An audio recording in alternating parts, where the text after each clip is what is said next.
Hello everyone welcome back to my mini blogs केमती अच्छा आपण मैंने सो मु तो ये रेडी हो गली कॉलेज पाई ब्रेकफास्ट थिला मोर आज उपमा एंड ब्रेकफास्ट कर सारिकी मुझे रेडी हो गली एंड केमती देखा मुझे मत कमेंट जनइबे।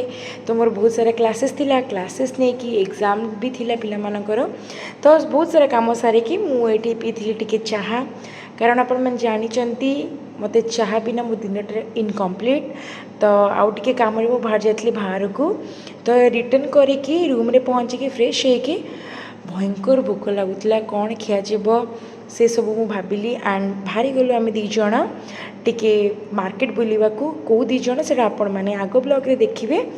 सो पहुँच जाइलु फाइनाली गोटे बढ़िया होटेल रे एंड सेठी आम किछटा खाइबा पार्सल पाई ऑर्डर देइथिलु।